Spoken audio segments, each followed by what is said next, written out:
Hello,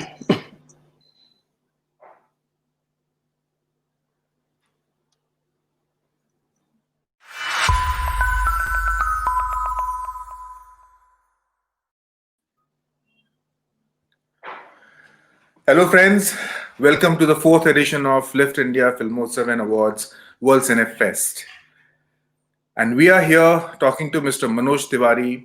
He's the director of the film Fir Se Pyar, Fir Se Farar. So let's get to know him a little more. Hi Manoj ji, namaskar. नमस्कार नमस्कार नमस्कार. Hi Sahitya. Hello. Manoj ji, हम हमारे बीच हैं और हमारे बीच हैं साहित्य जो हमारे सिलेक्शन पैनलिस्ट हैं. आपकी फिल्म प से प्यार फ से फरार, ये नाम तो बहुत ही बढ़िया है और इसके बारे में हम और जानेंगे. पहले मैं ये चाहूंगा कि साहित्य आपसे कुछ सवाल करने के लिए बड़े उत्सुक थे जब उन्होंने ये फिल्म देखी, तो मैं चाहूंगा कि पहले साहित्य आपसे सवाल करें. नमस्ते सर. पहले तो आपको बहुत बहुत बधाई आपकी फिल्म के लिए. आपने एक बहुत ही प्यारी फिल्म बनाई है और बहुत ही महत्वपूर्ण टॉपिक पे फिल्म आपने बनाई है. तो मैं शुरू करना चाहता हूँ. मैं जानना चाहूंगा कि इस कहानी का बीज आपके मन में कहाँ से आया, इसकी रचना कैसे हुई और कब शुरुआत हुई थी इसकी? सर बहुत टाइम से ना मेरे दिमाग में चल रहा था कि सारी प्रॉब्लम जो है ना सरनेम को लेकर के है. तो मैं भी अपना सरनेम हटाना चाह रहा था. जैसे सरनेम आ जाता है तिवारी, यादव, ब्राह्मण, चौबे, जो भी सिंह, राजपूत, उसकी वजह से कास्ट के अंदर ये चीजें सारी उत्पन्न हो जाती है. और अधिकांश लोग सरनेम लगाना बहुत ज्यादा महत्व देते हैं. आज की डेट में मुझे नहीं लगता. पहले इन चीजों की वजह से जाना जाता था सरनेम का. तो कैसे इन चीजों को धीरे धीरे खत्म किया जाए, क्योंकि इश्क में, प्यार में कोई जात नहीं होता. मथुरा में जब कृष्ण भगवान की इतनी गोपियां थी तो उन्होंने किसी का कास्ट नहीं पूछा था कि कौन से जात की है, और कहानी वहीं से रिलेट करती थी. बहुत ही रियल कहानी थी. मथुरा के पास की एक कहानी थी कि कैसे एक लड़का है जो एथलीट और इस लेवल का है, और सडनली एक लड़की से उसका प्यार हो जाता है और वो लड़की भी इससे प्यार करती है. दोनों 17-18 साल के लड़के हैं, और बीच में जो प्रॉब्लम स्टार्ट होता है वो आ जाता है कास्ट को लेकर के, जात को लेकर. जो अब फाइनली आपने फिल्म देखी होगी तो देखते हैं कि किस लेवल पे फिर फाइनली फिल्म जाती है और कैसे रियल सारी चीजें होती हैं. सर आपने इस कहानी में बहुत सारे कैरेक्टर्स रखे हैं और उन कैरेक्टर्स को निभाने के लिए बहुत ही फाइनेस्ट एक्टर्स को भी लिया है जो हमारे हिंदुस्तान के बेहतरीन एक्टर्स में से हैं, और उनके बीच आपने जो जी जी ये मेरे लिए बहुत प्लस पॉइंट है इस फिल्म में भी और पिछले वाली फिल्म में भी, ग्लोबल बाबा में भी. मैं स्क्रिप्ट के ऊपर इतना काम कर लेते हैं हम लोग, मैं, मेरा राइटर विशाल विजय कुमार, कि जब किसी को भी मैं बड़ी बात नहीं बोलता, किसी भी एक्टर को अप्रोच किया उस रोल के लिए, पहली बार जिमी को अप्रोच किया, उन्होंने यस बोला. कुमोद भाई को अप्रोच किया, उन्होंने यस बोला. संजय मिश्रा को बोला, अखिलेंद्र मिश्रा को बोला, जाकिर हुसैन जी को बोला. जितने एक्टर थे सब दोस्त यार हैं कि सेंसिबल फिल्म है, एक बार आप पढ़ लो, देख लो. वो देखने के बाद किसी ने ये नहीं बोला मैं नहीं करूंगा. उनकी डेटों का मैनेज भी किया लोगों ने. तो एक मेरे साथ प्लस पॉइंट होता है कि यदि मैं कुछ उटपटांग फिल्में बना रहा हूँ जो जिसका कोई सेंस नहीं है, जिस पैसे के लिए बना रहे, तो हो सकता है वो एक्टर नहीं काम करते.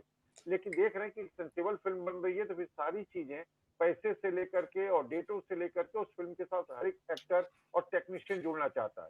तो उनकी एक्टर के साथ साथ इसमें जितने सारे टेक्नीशियन है, चंदन अरोड़ा आज के डेट में एक बड़ा नाम है एडिटर के मामले में, उस फिल्म से जुड़ा हुआ है. नरेंद्र अवरेकर सारी 1 लाख की फिल्में, बड़ी फिल्में करते हैं, वो इस फिल्म के प्रोडक्शन डिजाइनर हैं. विशाल विजय कुमार उस फिल्म के कैसे मेरे साथ जुड़े, जिन्होंने लिखी है स्टोरी, स्क्रीन प्ले, डायलॉग, और साथ में हम लोग जुड़े. तो सारे टेक्नीशियन भी, एक्टर भी, वो एक उसके हिसाब से जुड़ते गए. जी सर.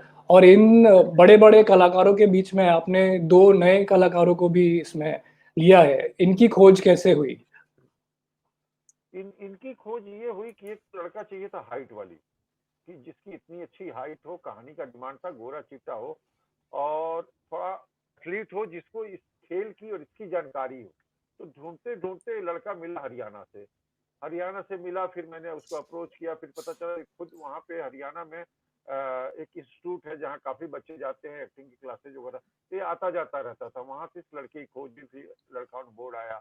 लड़की मुझे चाहिए थी गांव की, जो मुंबई से कभी बहुत ज्यादा रिलेट नहीं करती हो, जिसकी आईब्रो कभी बनाई नहीं हो, जो घर से लगे कि एक उस परिवार की लड़की है जिस घर से बाहर जाना मना है औरतों के लिए, लड़कियों के लिए। तो यहाँ मुंबई में डिफिकल्ट था ढूंढने, क्योंकि हर लड़कियां ना बॉलीवुड के चक्कर में वो इतनी फेस को बिगाड़ लेती हैं और बना लेती हैं और ब्यूटी पार्लर में जा करके कि उनका मासूमियत खत्म हो जाता है। तो इस लड़की को फिर मैंने यूपी में ढूंढा और यूपी में इटावा के पास ये लड़की मिली, जो चेहरे पे मासूमियत था। हाँ, एक्टिंग में थोड़े दोनों बच्चे बिगिनिंग में कमजोर थे, लेकिन उनको ट्रेंड किया गया और उनको एक्टिंग नहीं करना था, अपना करेक्टर प्ले करना था। तो मुझे ज्यादा तकलीफ नहीं हुआ। उनके बीच में गिरीश कुलकर्णी थे, उनके साथ काफी सीन्स थे इन लोगों को करने में, तो तकलीफ नहीं हुआ। जी सर, वही मैं जानना चाह रहा था कि जब जैसे ये नए कलाकार इतने बड़े कलाकार जो मंझे हुए हैं, उनके साथ जब परफ़ॉर्म कर रहे थे, तो आपको एज़ अ डायरेक्टर कैसे बैलेंस करना पड़ रहा था अपने टेक्स को और शॉट्स को? सर बिगनिंग में उनके ना 1-2 दिन बहुत मेजर सीन्स बच्चों के नहीं रखे थे। बिगनिंग में इनके सीन्स रखे थे, उनमें जस्ट उनका नॉर्मल सा सीन हो ताकि वो सीन को समझे और देखें। तो 1-2 दिन उनके नॉर्मल सीन्स रख करके ताकि वो घुल मिल जाए, एक दोस्ती हो जाए, फैमिली हो जाए, ये माँ है, चाचा है, ये हैं, ये दोस्त हैं, ये भाई हैं। तो जब एटमॉस्फेयर बन गया, फ्रेंडली हो गए लोग, तो फिर काम करने में तकलीफ नहीं हुआ। तो फर्स्ट डे उन बच्चों के साथ मैंने प्रेशर नहीं रखा था, बिगिनिंग के 2-3 दिन, ताकि एक दूसरे को जान लें, समझ लें, उनके अंदर का कोई डर है, कैमरे से डर है, वो निकल जाए। तो सारी चीजें करेक्ट हो गई। तो फिर ऊपर अच्छा अच्छी चीज थी कि जितने एक्टर थे, को एक्टर थे, वो इतने स्क्रिप्ट के साथ जुड़े हुए थे कि वो भी चाहते थे कि बच्चे एकदम करेक्ट हो जाए, तो वो भी वो टाइम देते थे और उस तरीके से उन लोगों ने, सारे लोगों ने उस चीजों को करेक्ट किया। और एक सेट पे मैं माहौल भी बना देता हूँ, मेरा एक आदत है कि एक माहौल बना करके सीन जो है, ये सीन लिखा हुआ है, अब आप ये करेक्टर प्ले कर रहे हैं, आप ये करेक्टर प्ले कर रहे हैं, आप ये इसको कैसे करेंगे, मैंने तो सोचा है, आप कैसे करेंगे। तो एक फ्रीडम मिलता भी एक्टरों को करने के लिए, एक अच्छी चीज निकल के उसमें आती है। सर, आपकी फ़िल्म में जिमी शेरगिल जी का जो कैरेक्टर है, वो बड़ा ही इंटरेस्टिंग कैरेक्टर है। एज़ अ व्यूअर जब मैं देख रहा था, तो मेरी एक एक्सपेक्टेशन थी उस कैरेक्टर से और वो बिल्कुल एंड में आके एक ट्विस्ट में बदल जाती है। तो ये आपने शुरू अच्छा से है। ही इसको इस तरह से बनाया था या ये एक शूट करते-करते कुछ आइडिया आया या कुछ कैसे बना ये कैरेक्टर? बिगिनिंग से ही था, बिगिनिंग से ही आइडिया था कि उस करेक्टर का फ्रस्ट्रेशन है, पढ़ा लिखा करेक्टर है, ऐसे परिवार में है जहाँ पे बंदूक गोली ये वो सारी चीजें उस तरीके से चलती है। उसी परिवार का एक लड़का पढ़ा लिखा है, लेकिन समाज उसके पीछे इतना हावी है कि मजबूरी में उसको भी गन उठाना पड़ता है। वो जी, कभी, वो दिल्ली से पढ़ा लिखा लड़का है, वो नहीं चाहता है सब करना, लेकिन उस माँ, उसकी माँ की बोली आपने देखी होगी, माँ किस तरीके से है, बड़े भाई किस तरीके से हैं, परिवार के लोग किस तरीके से हैं, उसमें उसको भी मजबूर होकर के गन उठाना पड़ता है और ऐसी भाषाएं बोलनी पड़ती है एंड। और सर इस विषय पर आपको क्या लगता है कि मतलब हमारे देश को किस तरीके से सोचना चाहिए ताकि ये बदलाव आ सके वाक़ई सर में? प्रॉब्लम सर प्रॉब्लम ये है कि अभी जहां भी इलेक्शंस होते हैं, यूपी में, बिहार में, बंगाल में, पंजाब में या कहीं पे भी, सबसे पहले जात आ जाती है। किस जात के कौन से लीडर हैं, उनके पास कितने वोट हैं, उस वोट के हिसाब से सबको टिकट दिया जाता है। तो ये तो खत्म ही नहीं होने वाला, हम उसको खत्म करने की कोशिश कर रहे हैं कि बस जात पात का चक्कर हटाओ, एकता करो, इस चीजों करो, लेकिन आप तो टिकट की बंटवारे करते हैं, पॉलिटिशियन उस बेसिस पे करते हैं कि इस कास्ट के हैं तो इस एरिया में इनके इतने वोट हैं तो इनको टिकट मिलना चाहिए, सीट निकाल लेंगे और उस जात के नाम पे सारी इलेक्शंस होते हैं। तो बहुत डिफिकल्ट है इंडिया के लिए, कैसे इस चीजों को पीछे हटाना है, कैसे करना है।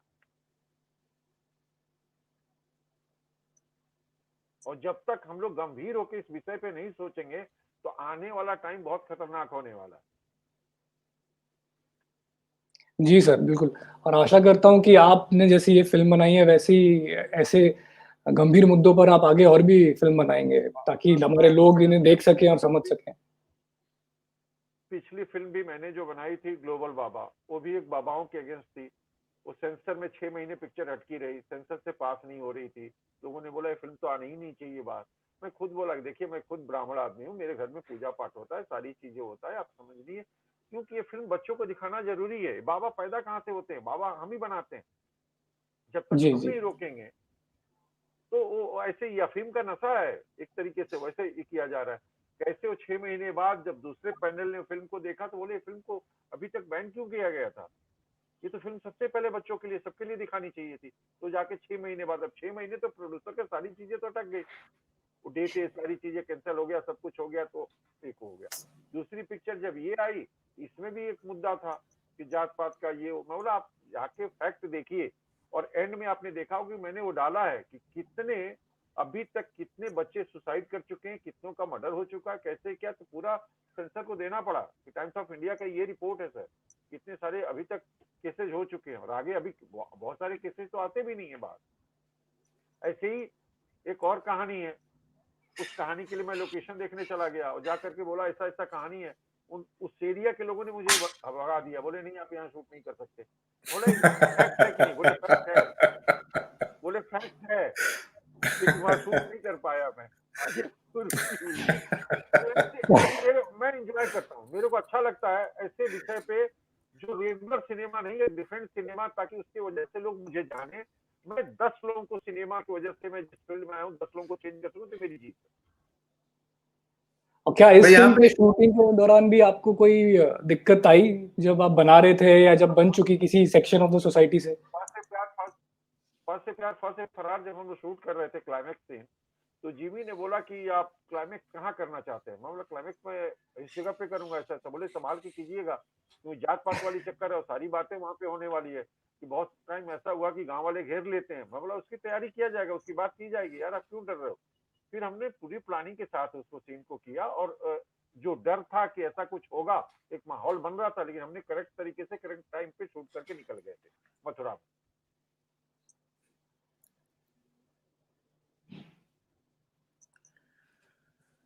मैं आपसे पूछना चाह रहा था मनोज जी, आपने जैसे बोला कि जो साहित्य का सवाल था कि ये जो भेदभाव या जात पात और इस विषय पे जो फिल्में बनती हैं, चाहे वो प्रेम को लेकर हो या कुछ और इश्यूज को लेकर हो, और आपकी जो फिल्म है 6-6 महीने साल भर अगर सेंसर में अटकी रही, तो हम जो फेस्टिवल के दौरान हमारे पास कुछ फिल्में आई हैं ईरान से, और मैंने उन फिल्मों के जो निर्देशक हैं जो ईरान के हैं, और वहाँ के जो कुछ अभिनेता हैं या उनके जो कैमरामैन हैं, मेरी उनसे बात हुई, उनके जो डिस्ट्रीब्यूटर हैं उनसे भी बात हुई। हमने जैसे आपके साथ इस वक्त हम यूट्यूब लाइव कर रहे हैं, मतलब ऑनलाइन रिकॉर्डिंग कर रहे हैं इंटरव्यू, तो उनके साथ भी इसी तरह से हमने बातचीत की, और उन्होंने हमें एक बहुत मतलब जिसको हम बोलते हैं ना, हिला देने वाली बात कही हमें, कि उनके यहाँ जो वो फिल्में बनाते हैं और उनके यहाँ जो इश्यूज हैं, वो फिल्में वहां रिलीज नहीं कर पाते, वो वहां दिखा नहीं पाते।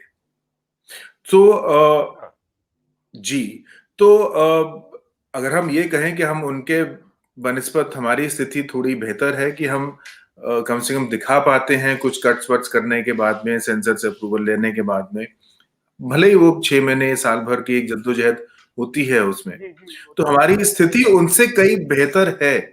चूंकि हमने एक निर्देशक है, हमने उनसे बात की, उनकी एक फिल्म है नरगिसे मस्त, जो वहाँ के एक 150 साल पुराने पोएट हैं, उनके बारे में थी, जो थोड़े रेवोल्यूशनरी और लिबरल टाइप के पोएट रहे हैं, और उनके ऊपर वो फिल्म बनी है, बहुत ही उम्दा बढ़िया फिल्म बनी है, और गजब के उसमें लिरिक्स हैं, उनकी जो पोएट्री है, शायरी है, और जो किरदार है, और जो जैसे उन्होंने इमेजिन किया है उस फिल्म को। तो मैंने उस निर्देशक से बात की, मैंने पूछा कि आप इस फिल्म के बाद अब आपकी अगली फिल्म कौन सी है? तो उन्होंने मुझे जवाब दिया कि अगली फिल्म तो मैं तब बनाऊंगा जब मैं जिंदा रहूं। अच्छा जी, तो हम लौट कर अगर आते हैं, हम अपने यहाँ की बात करते हैं, और जैसे आपने बताया कि हम जिस दौर से गुजर रहे हैं, और हमारे यहाँ हमेशा से ये रहा है कि एक सेंसर के साथ में टसल रहता है, और बट हम अपनी फिल्में दिखा पाते हैं। ऑफ कोर्स थोड़ी बहुत हमें समझौते करने पड़ते हैं उन कट्स को लेकर के वगैरह वगैरह, बट हम अपनी फिल्में दिखा पाते हैं, दर्शकों तक अपनी बातें कह पाते हैं। आप चूंकि एक जो भी मैंने आपके बारे में जाना है, समझा है कि आप एक इस तरह के बैकग्राउंड से आते हैं जो कि टोटली हार्डकोर कमर्शियल सिनेमा वाला है। और बिल्कुल। जबकि मैं आपकी इंडिपेंडेंट फ़िल्में जो मैं आपकी वो देख रहा हूँ, चाहे वो ग्लोबल बाबा हो या फ से प्यार, फ से फरार हो, नाम तो बहुत बढ़िया हैं, कमर्शियल नाम है वगैरह और लगता है कि भई कमर्शियल फ़िल्म होगी, लेकिन इतने हार्डकोर इश्यू बेस्ड हैं, इतने ग्राउंडेड हैं, ग्रास रूट लेवल से जुड़े हुए हैं और जो आपको झकझोर देने वाले जो सब्जेक्ट्स होते हैं।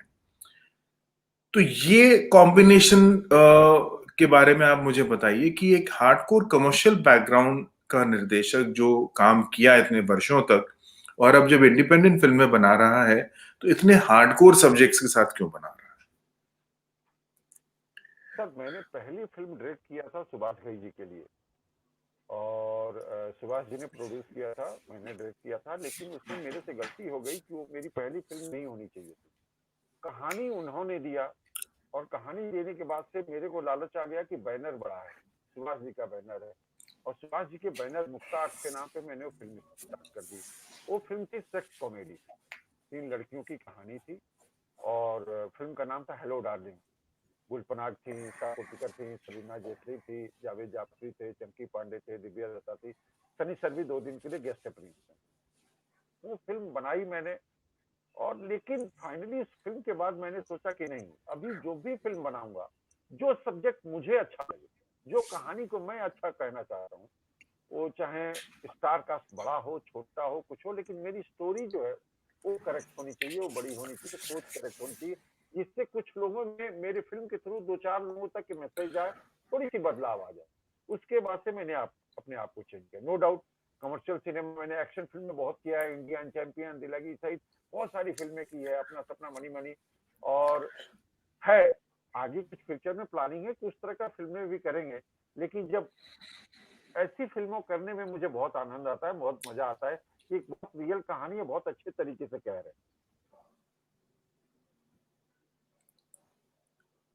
जी, अब एक और सवाल है जो कि बहुत ही मुझे मज़ा आया आपका जवाब सुनने के लिए कि आपने जब कास्टिंग की, कोई साहित्य ने आपसे पूछा कि ये नए लोगों की कास्टिंग, इतने मंझे हुए कलाकारों के बीच में।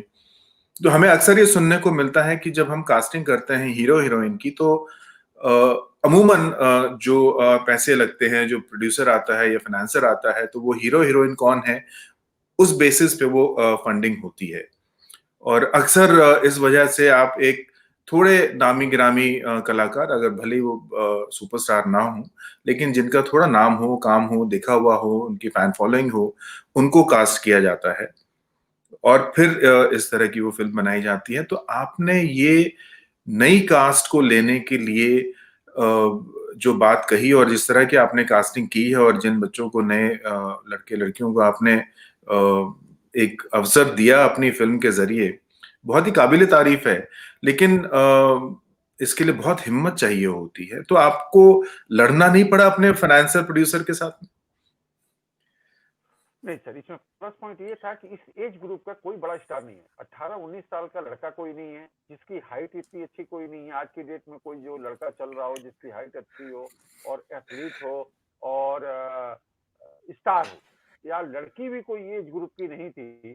तो इसलिए मेरे लिए कास्टिंग के लिए कन्विंस करना प्रोड्यूसर बहुत ईज़ी हो गया था, फाइनेंसर को बहुत ईज़ी हो गया था कि हम लोग नया लड़का, नया लड़की लेंगे, ताकि जिसका कोई इमेज नहीं हो और उसके साथ सिंपैथी जाए, उन बच्चों के साथ रियल बच्चे लगे तो करेक्ट लगेगा, ताकि उस एज ग्रुप का कोई हीरो है ही नहीं। और हमारी जो बजट की फिल्म है, इस बजट की फिल्म है, वो आएगा तो सडनली बड़ा स्टार आने के बाद से सारी चीजें चेंज हो जाएगी, स्क्रिप्ट चेंज हो जाएगी, फिर वो गाने का डिमांड हो जाएगा, गाना पता चला ड्रीम में जाने के बाद ये गाना कहीं बाहर शूट करना पड़ेगा, बहुत सारी चीजें चेंज हो जाएंगी। तो ये करने की जरूरत नहीं है, जो कहानी की डिमांड है उसके हिसाब से चलते हैं।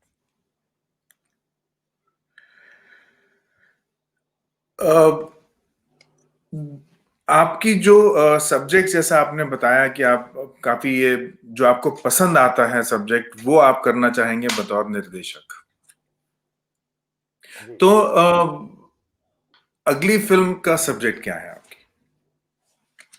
सर, अगली फ़िल्म 2 फ़िल्म है। एक की तो राइटिंग हो चुकी है, वो थोड़ी-सी कमर्शियल फ़िल्म है। वो थोड़ी सी कमर्शियल फिल्म है, लेकिन रियल सब्जेक्ट है वो भी। और दूसरी फिल्म अभी मैं 2 दिन पहले ही बनारस से लौटा हूँ, आपको बताऊंगा। सिर्फ रियल लाइफ के ऊपर मैं अभी राइट्स लेके आया हूँ, और लेकिन वो भी रियल स्टोरी है, तो उस पर काम कर रहा हूँ।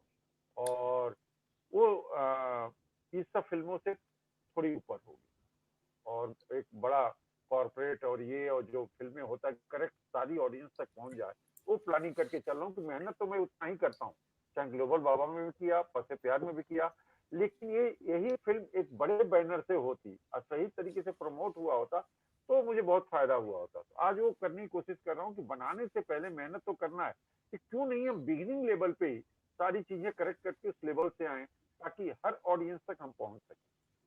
तो तैयारी में भी लगा हुआ, ओ हो रहा है। जी, तो क्या उम्मीद करते हैं कि उस फिल्म में भी आप नए कलाकारों को जगह देंगे? जी, बाकी ये जो है अभी जो सब्जेक्ट जो मैं चूज किया हूँ, जो राइट लिया हूँ, उसके लिए वो भी लेडीज ओरिएंटेड फिल्म है। तो उसके लिए कोई जो हीरोइन है वो मार्केट से ही होंगी और अच्छी होंगी, क्योंकि वो कहानी का डिमांड है, कोई भी पढ़ेगा स्क्रिप्ट को तो मना नहीं करेगा।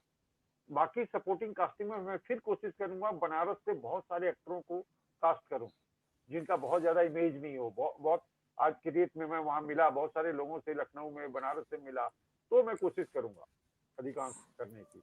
और एक सब्जेक्ट पे काम कर रहा हूँ जो कई स्टेट में शूट होने वाला है, 7 स्टेट में शूट होने वाला है, तो उसको एक डिफरेंट लेवल की कहानी है, उस पर काम कर रहा हूँ।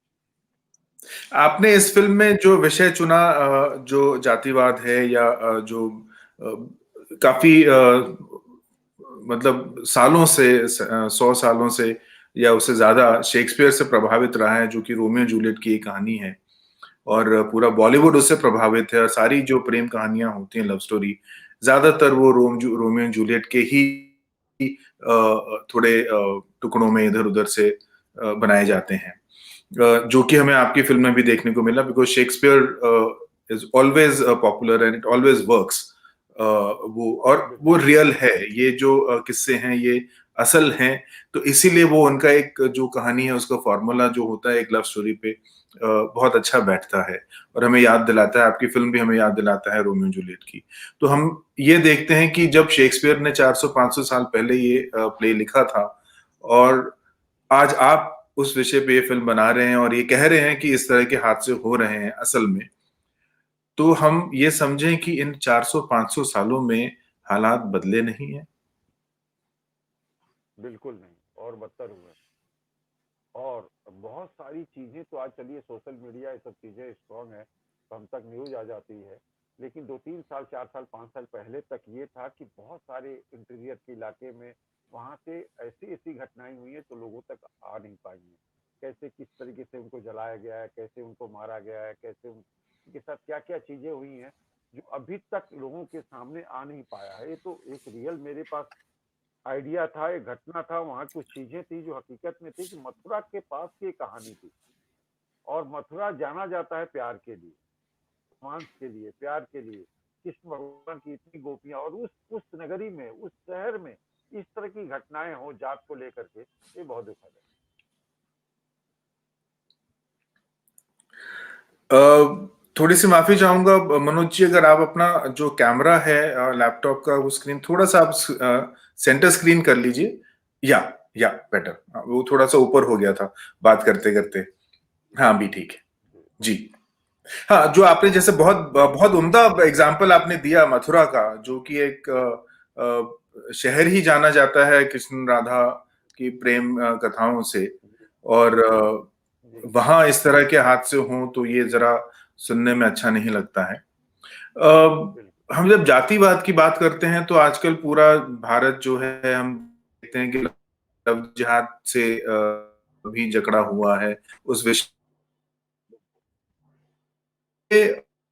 प्रेमी प्रेमिकाओं का, इसका हल क्या है?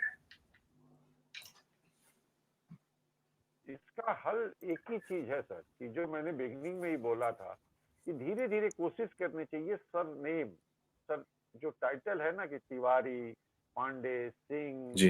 यादव, या जो भी है, तो आप उसको उसको धीरे धीरे हटाने की कोशिश करो, ताकि एक नाम से जाने। ये रिजू जी हैं, मनोज हैं, ये है, ताकि उस सरनेम नहीं आ रहा है। सरनेम जैसे आता है तो कहीं ना कहीं सरनेम आने की वजह से आदमी के अंदर एक चीजें आ जाती है, अच्छा ये तिवारी हैं, अच्छा ये यादव हैं, अच्छा ये राजपूत हैं, ये भूमिहार हैं, ये कास्ट वाली बातें आ जाती है, क्योंकि सरनेम में कास्ट लिखा रहता है। तो जी मेरी ये सोच है, पता नहीं कितना सही है गलत है, लेकिन ये सोच है कि सरनेम को यदि धीरे धीरे साइड किया जाए और हर एक आदमी उस पर फोकस करे कि प्यार से जो चीजें हो सकती हैं, उसके लिए आपको ये सब चीजें करने की जरूरत नहीं है। कल के डेट में यदि मेरा पड़ोसी किसी भी कास्ट का हो, लेकिन कुछ प्रॉब्लम आएगा तो सबसे पहले वही खड़ा जी होगा।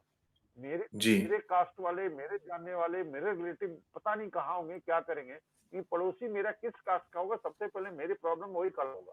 हमको साथ लेके चलना चाहिए। जी जी।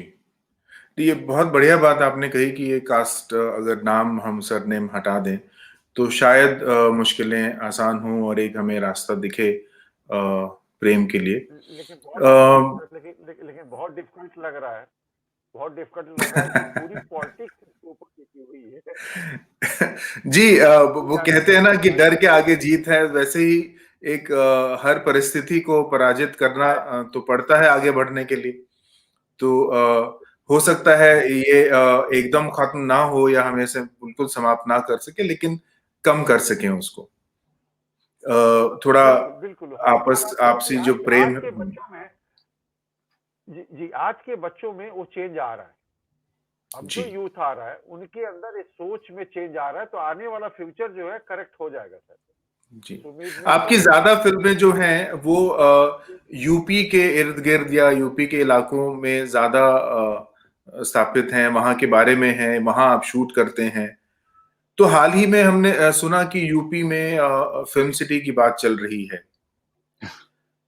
जी तो उसके बारे में आपका क्या सर, कहना क्या है? है कि फिल्म सिटी की बात चल रही है, सही है, फिल्म सिटी की बात चल रही है, लेकिन मेरा मानना यह है कि मुझे रियल लोकेशन पे शूट करना होता है।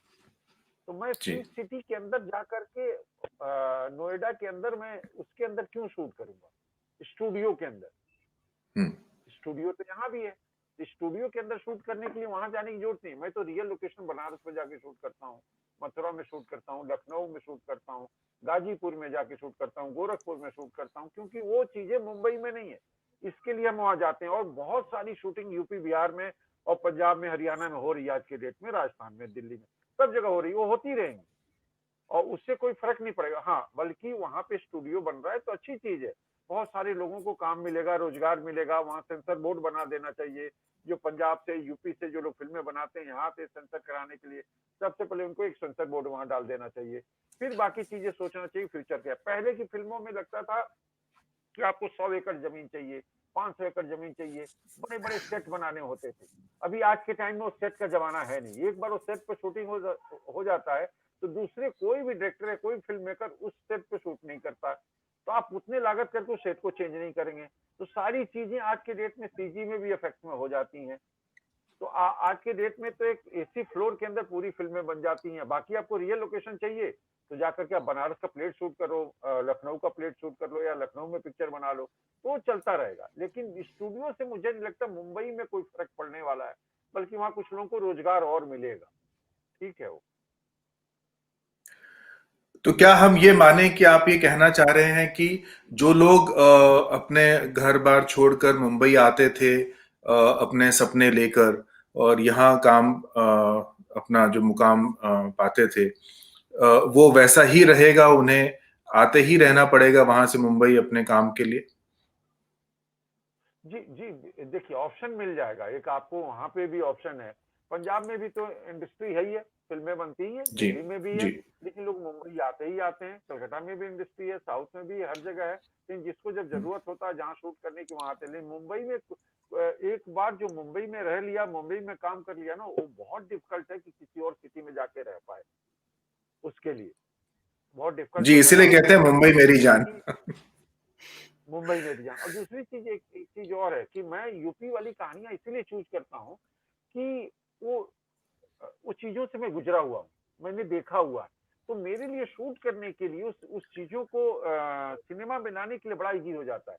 जब मैं किसी को स्टोरी यहाँ नरेट करता हूँ तो सामने वाला बोलता है जो आप सुना रहे हो उसका 90% आप 80% 90% भी ला दोगे तो फिल्म करेक्ट हो जाएगी। मैं बोला नहीं, मैं जो सुना रहा हूँ उसको 100 से ऊपर लेके आऊंगा, क्योंकि चीजें मैंने देखी हुई है और इसीलिए कहानी को मैं बनाना चाहता हूँ कि जो चीजें मेरे सामने घटी हुई है, जो चीजें देखी हुई है, उसको आपको पर्दे पे उतारने के लिए, उस चीजों को कैसे लाने के लिए आप बहुत इजीली कर सकते हो। तो इसीलिए मेरे लिए बहुत अच्छा होता है यूपी में, बिहार में, और वहाँ कहानियां और वहाँ की चीजें कहने में, और एक आसान हो जाता है माहौल बनाने में। जी। आपने जिमी शेरगिल को अपनी फिल्म में लिया, जी जो कि काफी चॉकलेट हीरो बॉय के रूप में जाने जाते हैं। मेरे उनके साथ को काम करने में आपको कैसा लगा? उस एक्सपीरियंस के बारे में कुछ बताइए। बहुत ही अच्छा, क्योंकि पिछली फिल्म ग्लोबल बाबा हम लोग करने वाले थे साथ में। जो रवि किशन ने जो रोल किया है वो करने वाले थे आपके जिमी। अब डेटों का कुछ इशू हुआ, तो हम लोग साथ में काम नहीं कर पाए, तो एक दोस्ती हो गई थी स्क्रिप्ट लेवल पे कि यार अच्छी लिखी हुई है, ये साथ में करेंगे। फिल्म जब रिलीज हुई तो जिमी ने देखा था, फिर वो टच में थे। जब बोले अगली फिल्म बनाओगे तो साथ में जरूर काम करेंगे, तो अगली फिल्म की स्क्रिप्ट बनाए तो दिमाग में था कि ये रोल जो है जिमी को मैं बात करता हूँ। जब मैंने सुनाया तो बोला यार इंटरेस्टिंग है।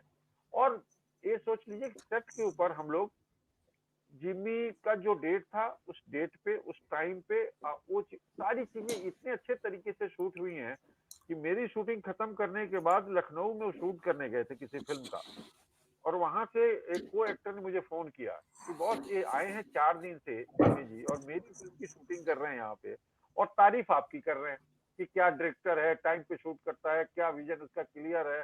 बोला यार देखो क्या होता है कि बहुत सारी चीजें जब क्लियर रहती है तो एक्टर जाके बाहर तारीफ करता ही करता है।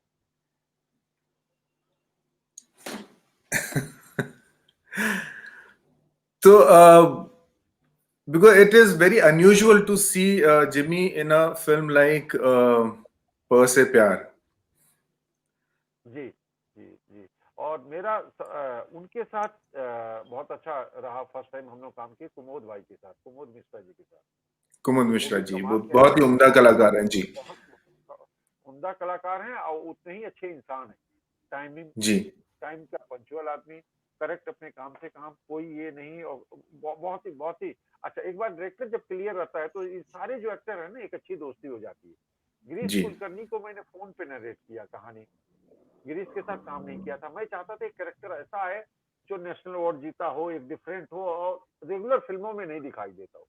तो गिरीश जी को मैंने फिर बात किया, गिरीश को मैंने सुनाया, फिर स्क्रिप्ट भेजा और गिरीश ने फोन पे ही हाँ बोला। फिर हम लोगों ने साथ में काम किया, जबकि गिरीश के लिए चैलेंजिंग इसलिए था क्योंकि गिरीश ने कभी दिल्ली का नॉर्थ का कैरेक्टर किया नहीं है, महाराष्ट्रियन आदमी है, तो उसने जी। भी मेहनत की इस तरीके से किया। और साहित्य बाकी आप कुछ चीजें पूछना होती चाहेंगे? हैं जी, मैं वही गिरीश जी के बारे में ही एक्चुअली मैं सोच रहा था कि ही इज़ अ महाराष्ट्रियन और उन्होंने एक दिल्ली के बड़ी टिपिकल टोन पर एक्सेंट में काम किया, तो उनको आपने उन्होंने मेहनत तो की है बिल्कुल, उसमें कोई दो राय नहीं है। लेकिन आपने कास्ट करने का उनको सोचा एक ऐसे कैरेक्टर में जो यूजुअली डायरेक्टर सोचते नहीं है। डायरेक्टर्स क्या टाइप कास्ट कर देते हैं कि चलो मराठी कॉप का कैरेक्टर है तो गिरीश जी को ले लेते हैं, लेकिन आपने वैसा नहीं किया। ये सोच कैसे आई? मैं वो जानना चाहता हूँ। थोड़ा सा मैं इस पे काम करता हूँ कास्टिंग के टाइम में कि यदि किसी एक्टर ने पहले इस तरीके का रोल कर चुका है तो उसको ये ऑफर नहीं करना है। नहीं करना है इसलिए क्योंकि उसके लिए भी कोई चैलेंजिंग नहीं है और मेरे लिए भी नहीं है कि ऑलरेडी आदमी काम कर चुका है, वो आएगा उसी तरीके से, वही वर्दी पहन के उसी तरीके से डायलॉग बोल के निकल जाएंगे। तो मेरा ये होता है कि जो जो रोल एक्टर ने नहीं किया है तो मेरे लिए भी चैलेंजिंग होगा, उनके लिए भी होगा। तो मैं फोकस करता हूँ कास्टिंग लेवल पे ही इस तरीके से।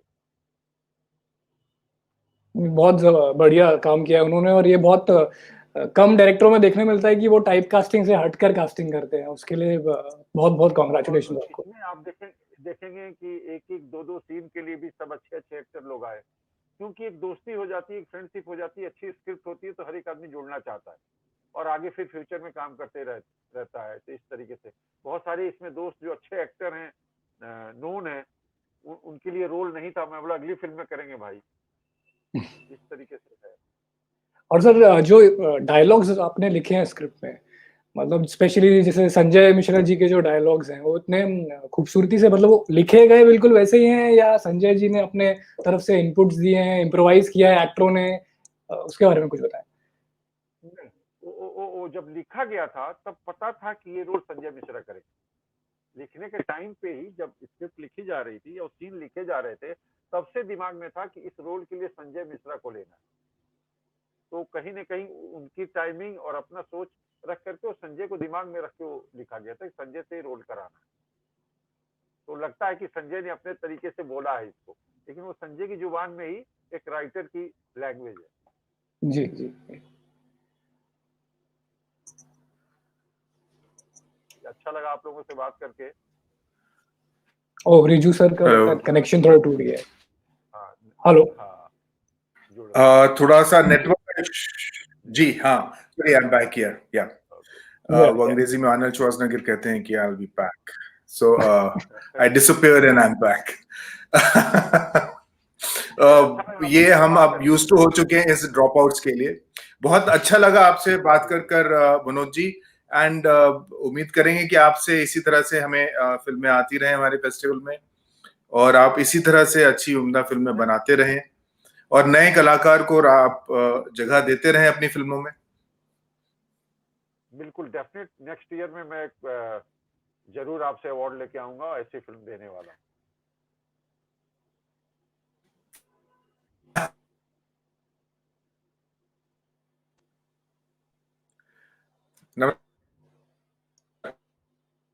हाँ जी। लगता है उनका कनेक्शन। ओके, नमस्कार जी। हाँ हाँ हाँ हेलो। अच्छा हाँ okay sir. Okay, I am switching off, I am stopping the recording now जी। Bye bye, thank you. Bye sir, thank you. See you. Yeah.